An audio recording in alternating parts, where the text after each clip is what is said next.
Welcome to a brand new episode of the Bull Take Podcast, Super Bowl edition of the Bull Take Podcast. Yes, it is that time of year, ladies and gentlemen. I'm Austin Wader. You already know the man next to me, rocking the Bears shirt today, the Austin Hill.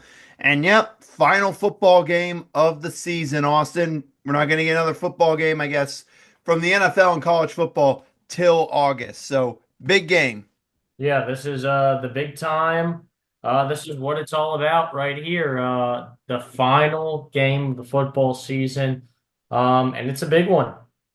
Yeah, just a little bit. Super Bowl 59, I've heard. Yeah. Now, really quick, before we get into this one, uh, in case you have been living under a rock, the NBA trade deadline has uh, taken over Super Bowl week, dare I say, with some of the moves that happened. Yeah. So even though we didn't do our season previews, this trade deadline was so insane. We're going to talk about it. That episode's going to be coming out probably Saturday night, talking about the NBA trade deadline. So make sure and go get that episode to watch. I mean, I know this man researches these trades more than anybody. I've been keeping track of some of them. Um, just insane. I mean, the Luca one, I still don't understand to this day. Yeah. This was as we're going to talk about in the episode when we get it together. This was a trade deadline of old. This was nice to have. It's been a couple more, not necessarily quiet trade deadlines in the NBA, but nothing quite as explosive as what we saw this year in quite some time. So super exciting, super fun, super thrilling trade deadline. And really, the NBA could be anybody's this season with some of these moves that have been made. Absolutely. But that episode will be coming out this weekend. But for now, the talk is on the Super Bowl. We've done all the talk last week for the awards, the NFL honors. Ironically, are tonight as we're recording, so we already made our award picks there. But let us dive into the two teams that are very familiar with us. Super Bowl 57, of course, the Eagles and the Chiefs faced off in what was an instant classic, high-scoring affair, was a fun game. And unfortunately, as it usually comes down to, a questionable call at the very end ultimately decided the Super Bowl. You hate to see it, but I will say that was such a fun game to watch between the Eagles and Chiefs in that first matchup. Yeah, it was super exciting, back and forth, like you said. Um, and neither defense could get a stop. So we'll see. Two teams that seem to be led a little bit more by their defenses this year. We'll see if we see kind of the opposite end of the spectrum for these two matching up in the Super Bowl. Yeah, we will. And let's dive in first with the team that I think it's safe to say we all expected to be here. We all wondered, could they do it? And that's the Kansas City Chiefs. So let's paint the picture. Last year, Chiefs win on a walk-off touchdown against the Niners in the Super Bowl, their second in a row. And that's where the three-peat talk started, Austin. Everyone's wondering, Yeah. can the Chiefs become the first NFL team ever to three-peat? No team attempting a three-peat has even made it back to the Super Bowl for the chance to three-peat. And yet the Chiefs did it with a 15-2 record. And you mentioned it. The offense took a little bit of a step back. Wasn't the greatest year for the offense, but the defense stepped up tremendously for the Kansas City Chiefs this year. And if you keep it close at the end of the game and you give Patrick Mahomes a chance, it's very hard to beat this team. Yeah, this is not disrespectful at all when I say this about the Kansas City Chiefs, but this is the worst year Patrick Mahomes has had in his NFL career. Look, and he only threw 11 interceptions, but when's the last time Patrick Mahomes threw 10 interceptions in a season? Maybe his rookie year. He's just a guy that we kind of know for taking care of the ball, not making mistakes. He threw for what, 3,500 yards this year, maybe less than that. Um, just not the huge statistical season we're used to seeing from Patrick Mahomes. But that doesn't mean he didn't have a great year. He found other ways to contribute and lead his team. I feel like he did a lot more carrying the football this year, pulling the ball down, taking the yards that were given to him, and just kind of capitalizing on the situation. Look, for a lot of this year, he had a worse receiving core than he's ever had in his career. Obviously, Tyreek Hill, they parted with a couple of years ago. Rashee Rice looked like he was going to be the top answer in this offense. And once they finally get him going, Patrick Mahomes with an unfortunate attempt at a tackle on a pick six return or on a pick return. takes Rashee Rice out for the year. Marquise Brown missed a lot of time. Xavier Worthy was a rookie. But once they traded for DeAndre Hopkins, Worthy starting to get a little bit more better opportunities and looks. Hopkins, obviously, we know what DeAndre Hopkins is capable of in this offense. And then we see Marquise Brown return to this lineup. And so now this offense is at full force. And you still have to think about what Patrick Mahomes can do with his legs and really the role that Kareem Hunt has stepped up into as he looks like he's kind of been the lead back for this team since the Pacheco injury. Yeah, absolutely. And by the way, I was fact checking you on that. So he has thrown double-digit interceptions the last 3, 4 years. Wow. However, this year is the least amount of touchdown passes he's had in a single season and the least amount of passing yards he's had in a single season. So, I Wow. mean, it's not wrong what you said there. It was a weird year, fella. Yeah. And especially at the start of the season. The start of the season, especially, he was struggling out there. But you mentioned the offense is finally back at full strength, at least for, except for Rashid Rice, pretty much, who, got taken out by Mahomes in that game. Yeah. But yeah, the Chiefs' offense is clicking, and the Chiefs' run to the Super Bowl, let's just say it like it is. It has been a pretty solid one, taking down the Texans in the divisional round at home, and then winning a thriller against the Buffalo Bills in the AFC Championship. I mean, we speak for it, we were there. No matter the challenges, it seems that this Chiefs defense, like we talked about, and the offense rises up at the big moments. And we saw it throughout the first two playoff games of their run. Yeah, I feel like usually when we talk about this team, when we talk about kind of what they do and how they get to where it is in the playoffs, it's that last second play by Mahomes to set up the walk-off field goal or to get the walk-off touchdown. But this season, we talk about in the AFC Championship, and really a lot of this season, it has been the defense stepping up in that last chance for the other team to equalize the game. Or in the case of the AFC Championship, it was to tie the game with a field goal or to go down the field and go up with a touchdown. And this defense allowed nothing. So while the offense has been great and it is getting to full strength and in full swing, as we saw in that AFC Championship, it has been this defense that has stepped up in the biggest moments and made the biggest plays. And that's from guys who are superstars like Chris Jones and Nick Bolton, to guys who were just shining in their opportunities in George Karlaftis and Justin Reed, who's really been a great addition since he left Houston. This has just been a phenomenal team. And what this defense has gotten done is impressive. And, the thing that Chris Jones said about, they're going to keep doing this with this defense until somebody comes and gets Spagnuolo for a head coaching job. And it does make you wonder, at what point does Steve Spagnuolo become a candidate for a head coaching job? I know he's an older coach, but that hasn't stopped teams in the past. I mean, a few years ago, when in 2018, when the Bears had the best defense in the NFL, Vic Fangio was a favorite to be a head coach, and he landed with the Denver Broncos. Age didn't stand in the way there. So, at some point, I think a guy like Spagnuolo definitely deserves his recognition. Not to downplay the system or the players, but we've seen this consistently in this Patrick Mahomes era, that no matter the pieces he has on this defense, in the postseason, he can get this defense going no matter who's out there. Absolutely. And another big thing, traded L'Jarius Sneed in the offseason. Everyone wondered what's that secondary going to be like. Still had Trent McDuffie, but they had guys like Jalen Watson step up, Joshua Williams, Nazia Johnson. They had guys step up in the secondary. And I mean, you hinted at it. That's how it is. The linebacking core, Nick Bolton's great, but Leo Chenal, Drew Tranquil, not the most elite there.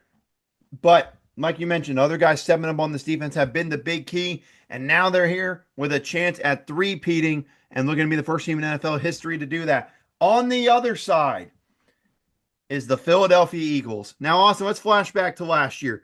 The Eagles, midway through the season, are in one seed, competing in the NFC. Everything is clicking for them. Everything's working. And then the second half of the season happened. And it was a complete disaster. Blown lead after blown lead. The defense and the secondary couldn't make a tackle. Jalen Hurts was struggling. And there were even rumors of Nick Sirianni getting fired at last year. So they go into the offseason and make the big upgrades. Number one, You signed Saquon Barkley away from the New York Giants to a team that already loves to run the ball, a team that already has a great O line. And then number two, in the secondary, you go in the NFL draft and you get Quinyon Mitchell in the first round. You get Cooper DeJean, bring back Chauncey Gardner Johnson in free agency. You brought in Zach Bond. A lot of defensive players came in. And also the big thing, the coordinator changes, bringing in Kellen Moore as the OC and Vic Fangio, someone you just brought up, over as the defensive coordinator there. You wondered, a lot of new pieces. How is it going to work out for the Eagles? Are they going to be elite? Just a 14-3 season, Saquon 2,000 yards rushing, and the number two seed taking care of business in the wild card round against the Packers, taking care of the Los Angeles Rams despite a late rally, and then dominating the Washington Commanders in that NFC Championship. And now here they are playing in the Super Bowl once again, Austin. Yeah, you talked about it last year. That second half collapse was unbelievable. It looked like they were destined to meet Kansas City in a Super Bowl rematch last year. They just looked untouchable. They looked like the team that was going to win the Super Bowl, not just be in the game. And so you're right. This season, a lot of changes were made. That was a big upgrade for this team. And with that, it's paid dividends. Taking a huge load off Jalen Hurts' shoulders. Not that Jalen Hurts isn't capable or isn't talented, but now he can give that ball to Saquon Barkley, and they know that it's big things are going to happen. His first two touches in the NFC Championship, touchdowns. At the end of a game, at the end of the divisional round against the Rams, they give him the ball and he takes it for 70 yards to the end zone. It's just a huge weight off your shoulders. And like you said, the contribution they've gotten in the secondary. Look, when they went to the Super Bowl 2 years ago, James Bradberry and Darius Slay were new additions to this defense. And they came in and they led this secondary. You talk about a guy like Chauncey Gardner Johnson had also been brought in the offseason. It was a big grab to upgrade the secondary and make plays. And guys like Chauncey Gardner Johnson, Darius Slay, James Bradberry, they made those plays.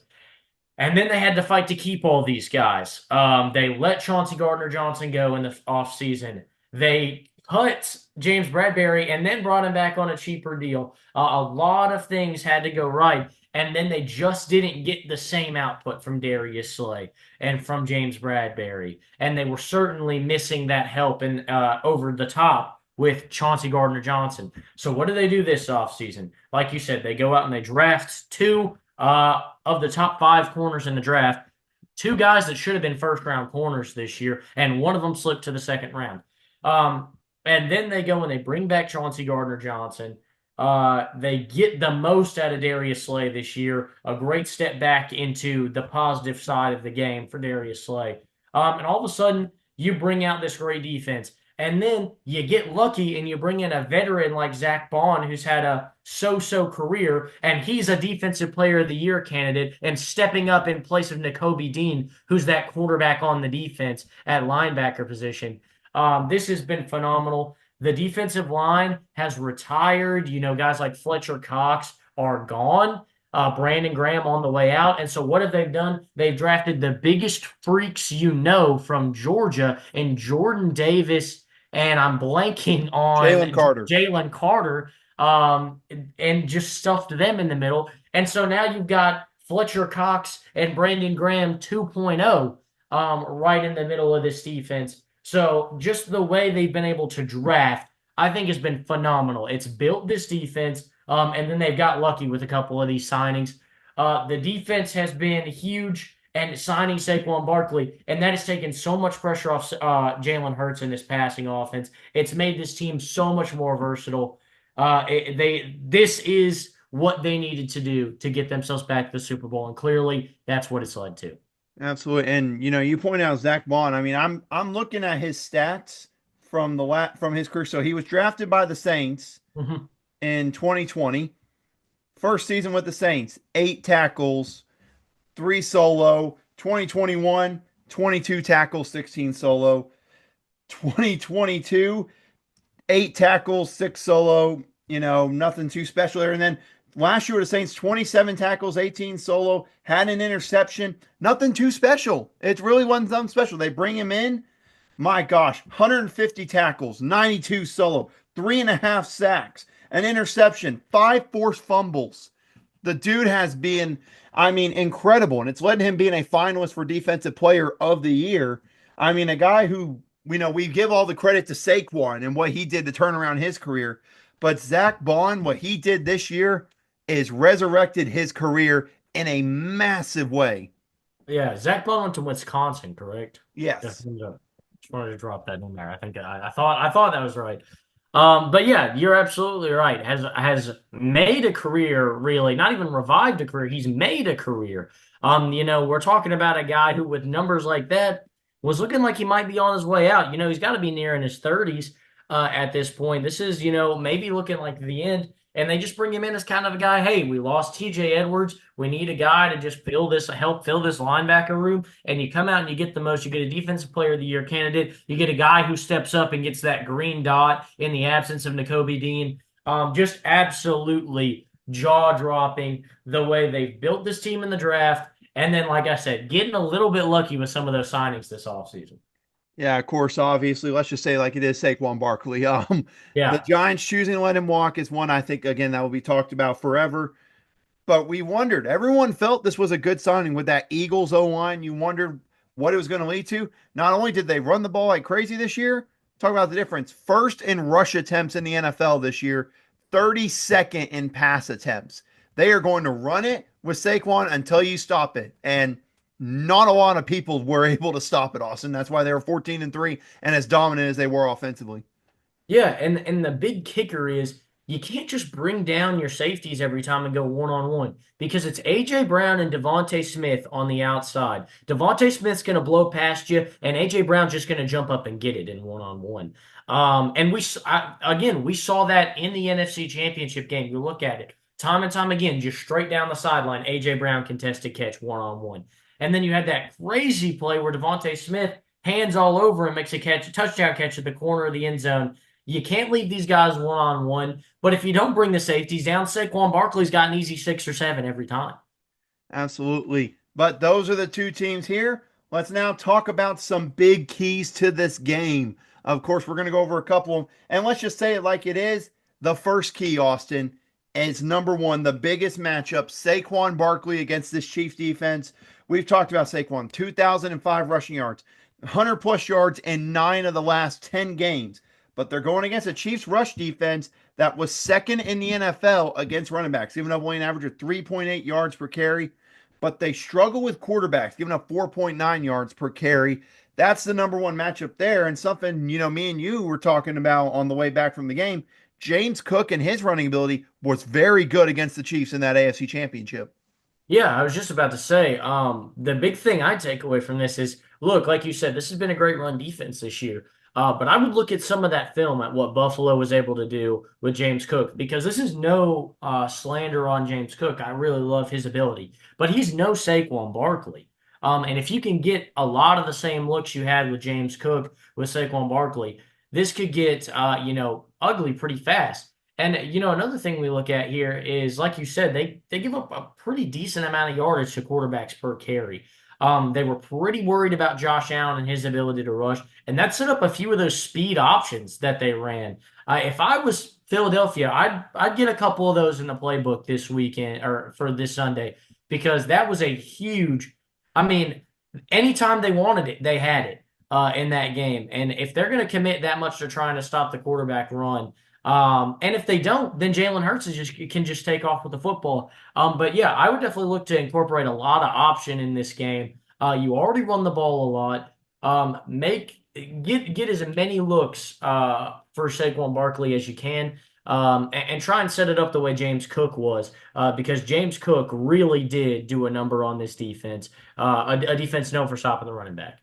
Yeah, absolutely is. The next key I want to go over, talking about it, Mahomes taking on the number one scoring defense. Again, this is a Chiefs offense that hasn't been too flashy. That the AFC Championship against the Bills was the first game this season that they scored over 30 points. It's not a flashy offense going against the Eagles defense that you've talked about. Has just flat out beast out there on the defensive line. Has great speed at the linebacker position. A lot of youth and veterans in that secondary that can force turnovers, has been locked down. And well with Vic Fangio's defense, a very aggressive defense that Mahomes will have to go against. Yeah, Vic Fangio loves to attack the quarterback. He loved having Khalil Mack. This is going to be, yeah. Here's the thing. What we saw in the Buffalo game, they couldn't get pressure with their defensive line. They couldn't contain Patrick Mahomes. That's not going to happen in this game. Patrick Mahomes is not going to be able to scamper out of the pocket every single play. Jordan Davis, again, surprisingly quick at his size. He's going to get through. He's going to get in. He's going to get pressure on the quarterback. The thing is, how do you counter that? Quick passes certainly are going to help, and that's something they're capable of. So I'll be interested to see how they attack this. But I would try to get Hollywood Brown and Xavier Worthy working in some screen passes, as well as Kareem Hunt. Kind of his whole career, he's been more of a receiving back. This could be a really big opportunity to show that quick passing game and get those defensive linemen to second guess before they just start blitzing in there to get into Patrick Mahomes. But yeah, they're going to have to think of ways to confuse these defensive linemen because they are far more athletic and just far better than that Buffalo Bills defensive line. And then that secondary. Look, Patrick Mahomes, like we said, 11 interceptions this year. He had a turnover in the Buffalo game. This is a fast secondary. Patrick Mahomes is going to have to be razor sharp. He's going to have to break, I think, the biggest bad habit that he's had in his career. He gets to scrambling and he tries to make every play he thinks he can make. And he can make a lot of plays guys can't make. But I think in this game, you're going to have to live and fight to the next down and throw some balls away. You'd rather chunk down the field. Yeah, absolutely. We'll get more to that matchup in a sec. The next key matchup I want to go over, Eagles receivers against this Chiefs secondary. Again, I talked about the Chiefs. Trent McDuffie, their number one corner. He's a traveler. He usually travels around number one receiver. You got to imagine he will most likely be matching up against A.J. Brown during the game. Of course, A.J. Brown had a little bit of a resurgence during that NFC Championship, nearly 100 yards receiving there. It'll be interesting to see how that matchup will be between Trent McDuffie and A.J. Brown, and also Jalen Watson and those guys looking to step up against this Philadelphia team. I mean, they're going to have to step up. They're going to have to defend Devontae Smith.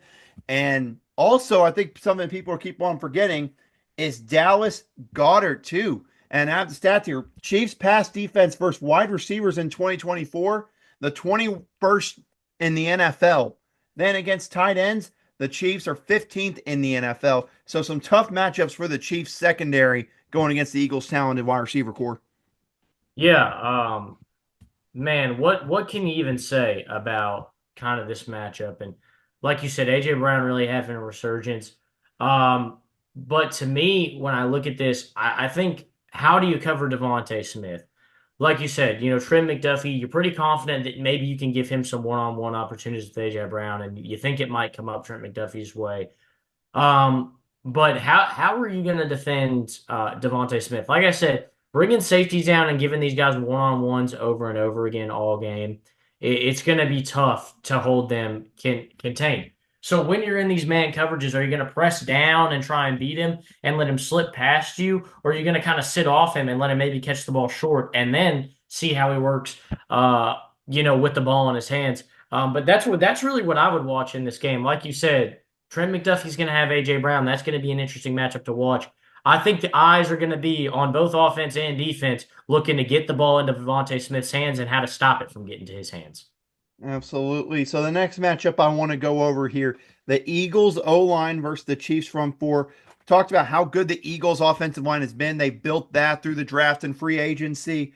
And let's just say it, the Chiefs will need to apply pressure, I believe, on Hurts without blitzing because Jalen Hurts this season has been incredible against the blitz. However, when he's gotten pressure applied to him, not the greatest. 83.5 passer rating, 7 touchdowns, 2 interceptions, does a lot of throwing away out of the pocket, doesn't handle pressure great. The big thing, obviously, though, he hasn't had to face a lot with this offensive line as good as it is. And the Chiefs defense didn't bring much pressure against Josh Allen in that AFC Championship. We talked about they were mainly worried about his running ability, so they were trying to just make sure he didn't beat them running the ball. It's going to be an interesting matchup to see that front four go head to head, especially with guys like Chris Jones on the inside going against some new players from that Eagles offensive line that didn't face him in that first Super Bowl. Yeah, I think the big thing in this one is how heavily they try to get Chris Jones to attack the center in this matchup. I can't think of the center's name right now for the Philadelphia Eagles, and that's not a good look for me. But he's given up some of the most pressures among starting centers in the NFL this year. Um, and obviously he's young, Cam you know, Jurgens is his name. Cam Cam Jurgens. Jurgens, yes. He's young. He's replacing one of the greatest centers of all time in Jason Kelsey. So, it's a tough role to step into. But I would be trying to create as many situations to confuse him as possible.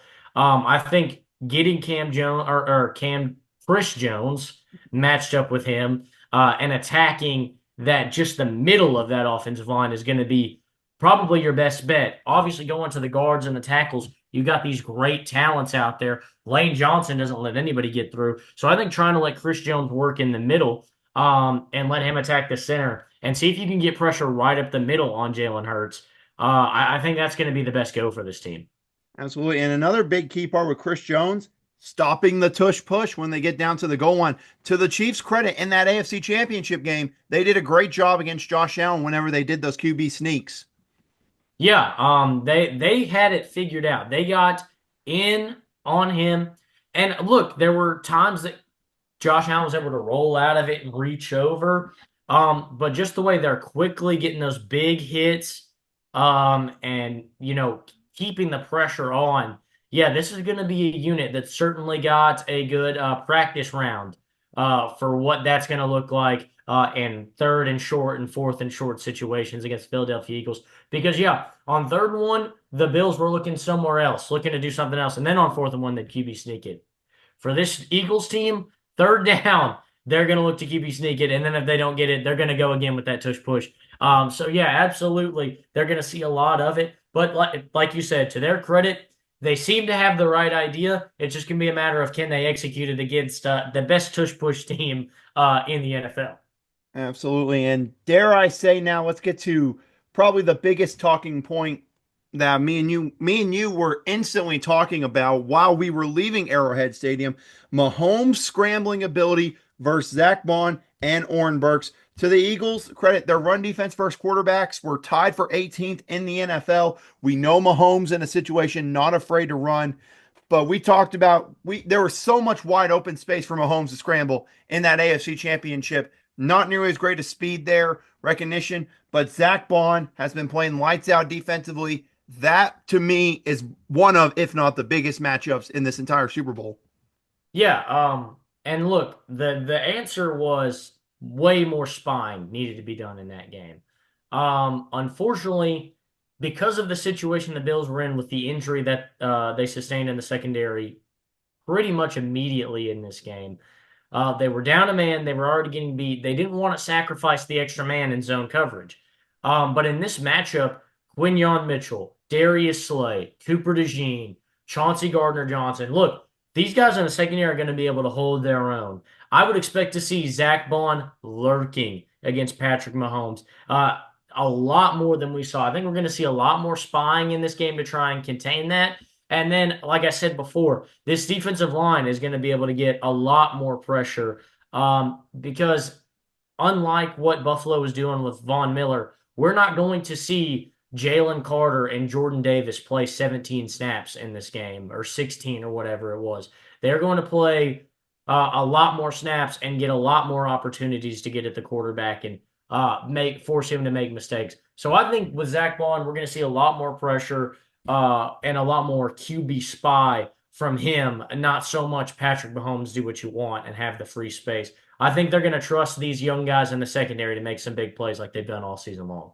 I think so. But another key matchup here I want to get to, and this is an interesting one, is talking about turnovers. The big thing here, you talked about it. The Chiefs had one turnover this entire postseason, that fumble in the AFC Championship. This Eagles defense has forced 10 turnovers in the postseason. That's something the Eagles thrive on. That's something, again, Vic Fangio, you know very well, he thrives on forcing turnovers. And against a Chiefs team that only had that one turnover, I think it's safe to say, at least I agree, Philly will need to force some turnovers to win this game. Yeah, look, if they have another back and forth shootout like they did against Kansas City last time, one, you leave the door open to have the same ending you had last time. Maybe an overly ambitious official making a call in the big spot, or just a mistake. Patrick Mahomes has made a career on these 2-minute drills, even when, there aren't maybe questionable or controversial calls that are made. The 13 seconds against Buffalo, he didn't need a flag there to get into field goal range. He just used his own talent on that one. So he's made a career of making those big plays in the big moments. So I agree. You're going to need your defense to force some turnovers and have Patrick Mahomes on his heels and feeling the pressure and having your team out in front leading the charge in this game. Truly is. And you think back to that Super Bowl 57, what was a turning point in that first half for the Chiefs? That scoop and score by Nick Bolton off the Jalen Hurts fumble. The defense, that was a touchdown that Kansas City got that kept them in that game for the first half. Keep in mind, the Eagles were up 24-14 at halftime. You don't get that touchdown, you're looking at 24-7 going into half possibly. So that was a big play. Absolutely, turnovers will play a key part. The last in-game matchup that we'll get to besides the head coaches, which we'll talk about in a second, this to me is, dare I say, the X factor. The Chiefs' run game versus the Eagles' run defense. We know the Chiefs this season have struggled getting a consistent running game. Number one, Isaiah Pacheco's been out most of the season. Kareem Hunt's had to step up. Samaje Perine. I could go on and on about these guys that have been having to step in. But something you said to me whenever we were talking, I think last week, these guys have games every now and then. They can be big contributors running the football at points, but they're going against the Eagles' rush defense that was fifth in the NFL versus running backs. If the Chiefs have success running the football, this could cause some big issues for the Philadelphia Eagles. I agree. You start getting these linebackers out of position and out of place and get Zach Bond thrown off in this game. And yeah, this is going to open the door for the Chiefs to make a lot of noise. Absolutely right. This run game has got to be stopped. And again, this is another thing where I would start to look at what Buffalo did. That's one thing Buffalo did very right in that AFC Championship game. They did not get beat up the middle. The physical run did not work. The Chiefs had to try and stretch it outside. And it started to hit for the Chiefs at the end of the game on the outside run. But that inside run was contained, and they got up the middle. So, yes, stopping the run is going to be a huge factor in this game. The more opportunities you can get the ball into Patrick Mahomes' hand, as great of a quarterback as he is, I think the better opportunities you are. At least if you're facing Patrick Mahomes, that's the guy you've been scheming for all week. You Yeah, know, you know what you're getting there. If this game starts to get going, you got to start throwing some things out the window and start to prepare to stop the run, and then Patrick Mahomes can start to work his magic. So yeah, I think you got to try and force this into Patrick Mahomes' hands and make this offense one-dimensional. absolutely could not agree more. I think one dimension will be key. Pacheco and them out of the receiving game, too, out of the backfield. It's going to be a tough matchup for them as well. And the last thing I want to get to talking to the game before we get to some more, dare I say, fun portions of the Super Bowl, the coaches, Andy Reid and Nick Sirianni. These are two guys, obviously, let's say like Andy Reid. Second time he's faced his former team, the winningest coach in the Eagles history. He's a talented coach. Two coaches that are very successful with extra weeks to prepare. Andy Reid, 30-7 in his career when he has an extra week to prepare. Nick Sirianni, 5-1 in his career thus far when he has an extra week to prepare. You want to know what that only loss was? Super Bowl 57. Super Bowl 57 against the Chiefs. So these are two coaches that have great success having multiple weeks to plan.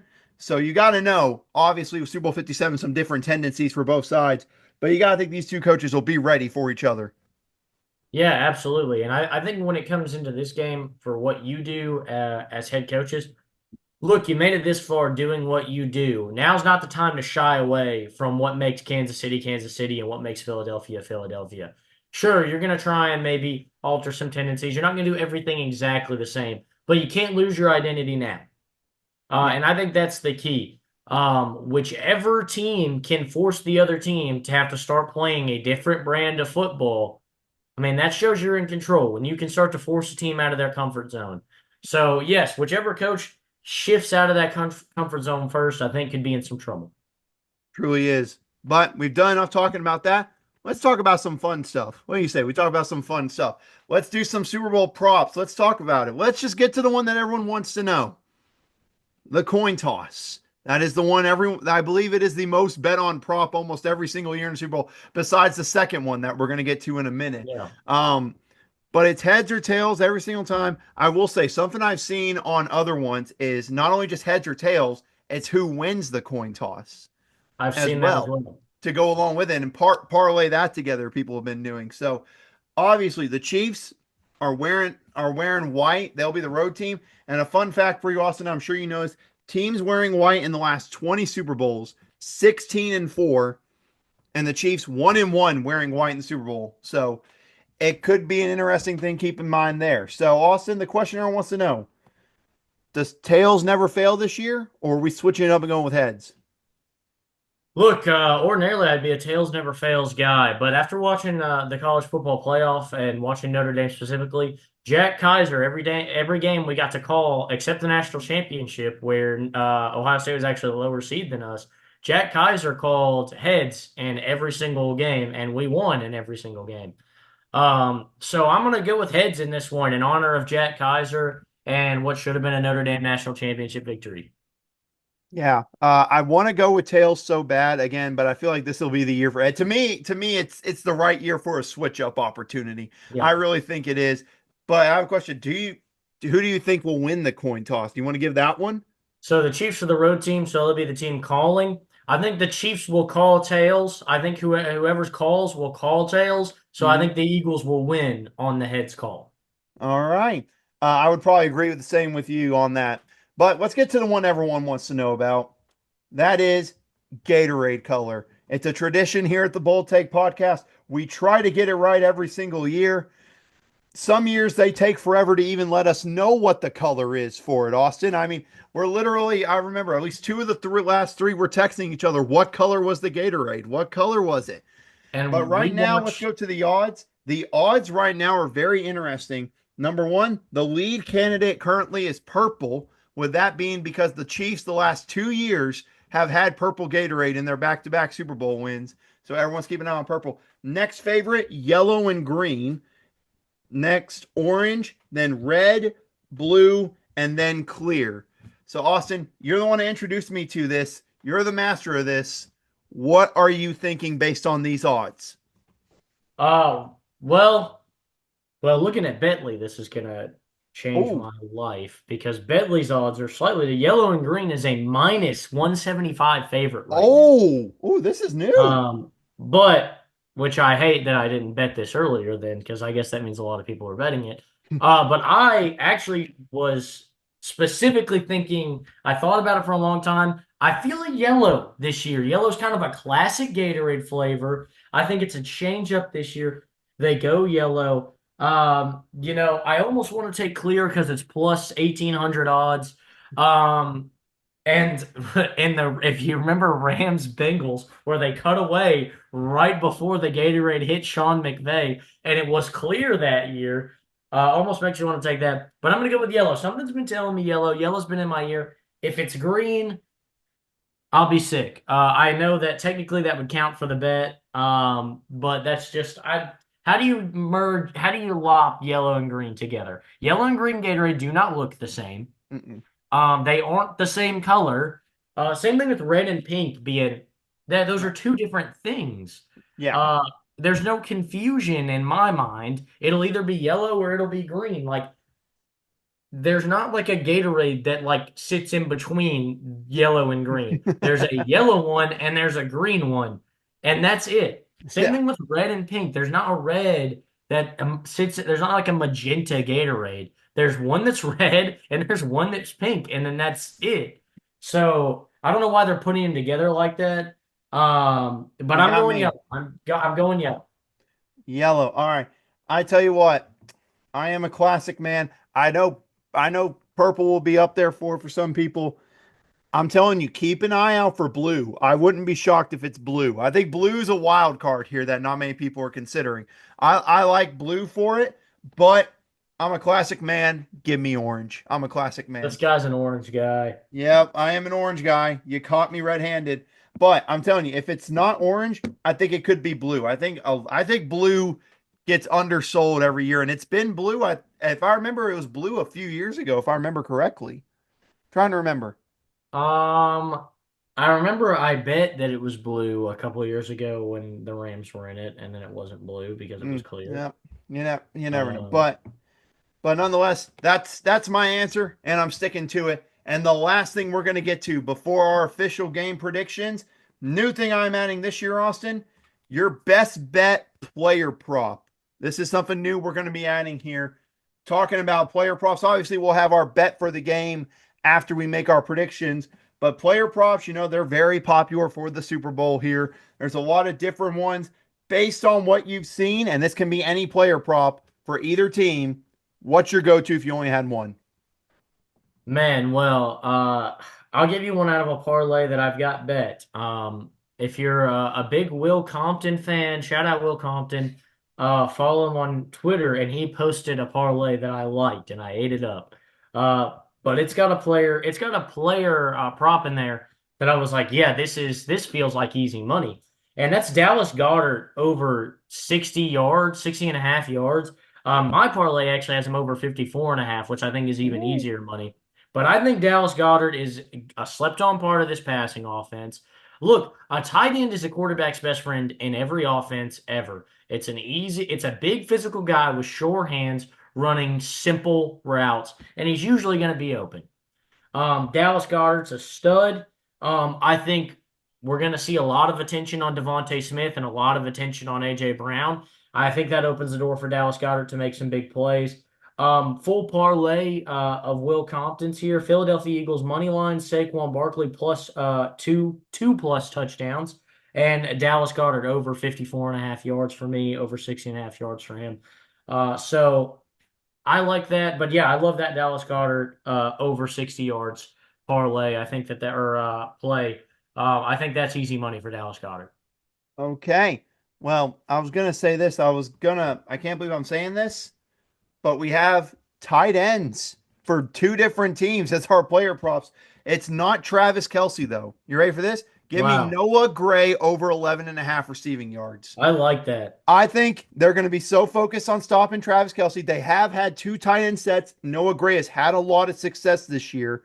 I think Yes, Noah Gray over 11 and a half. I think that is easy money. If I had to bet one, it would be that one. Anything else would be Jalen Hurts anytime touchdown. That's just too easy though. yeah, I agree with you there. But that's our player prop picks, Austin. It's time for the moment all the people that, if they have stuck through here and didn't skip to the end, have been waiting for, and that is the Super Bowl predictions. We've been trying to stop this Chiefs dynasty for a while, except for me last year. I did pick the Chiefs, I do remember, because I Yeah. thought Destiny was a thing. But Chiefs, Eagles, Super Bowl 59. Austin, who do you got winning? Do we dare get a score? And give me your Super Bowl MVP. I think this is probably the best defense Kansas City's faced all year. So I'm gonna take the Philadelphia Eagles in this one. I'm gonna go for the three-peat stoppage here. Though Kansas City's had a great year, and I think it'll be a fun piece of history to live through and remember. I'm gonna try not to be so sour about it because at this point, there's nothing that can be done. If it happens, it happens. I don't have anything at stake. I know people who are Brady fans or Patriot fans. This is going to hurt a little bit more for them and the Patriots dynasty.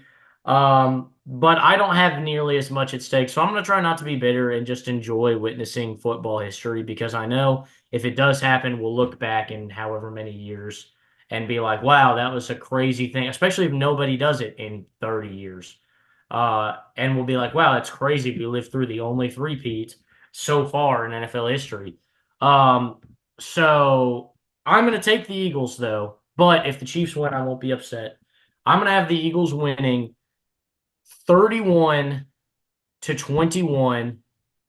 and I am going to have a, I think I did this 2 years ago. Darius Slay, Super Bowl MVP. I think he's going to get a pick six in this game to seal the game. Give me Darius Slay, Super Bowl MVP. 31-21, Eagles victory. Fly, Eagles, fly. Okay. So I will say I've done a lot of research, as I feel like I demonstrated with my notes and my research there. Um, Everything in me, all these stats, I keep on seeing. I'm like, this matches up well for the Eagles. It looks good, going well in the secondary. I think they can slow down that Chiefs receiving core. The Eagles offensive line, I think I will have a good time, especially if they can get Saquon going on the outside. The big thing will be Jalen Hurts passing the ball, but I feel like he has a good chance. Obviously, with guys like Devontae Smith, everywhere I see that, and I'm like, yeah, absolutely. I think the Eagles are the better team. Yeah. But there is this evil thing that is called Chiefs magic that we've said the entire year. I've said it on a shout out to David Green. I do another show with him. Shout out to him. I said it and I coined the phrase halfway through the season. It will be ugly. The Chiefs will be outplayed. Dare I say, should not even be close. They will find a way to win the game. The Chiefs will find a way to win this game. I'm going to go with a little bit of a lower scoring affair now. I'm going to go 24-20. Chiefs take care of business over the Eagles. Super Bowl MVP. I could go Mahomes, but I want to have some fun. Here's a candidate I don't think you're ready for.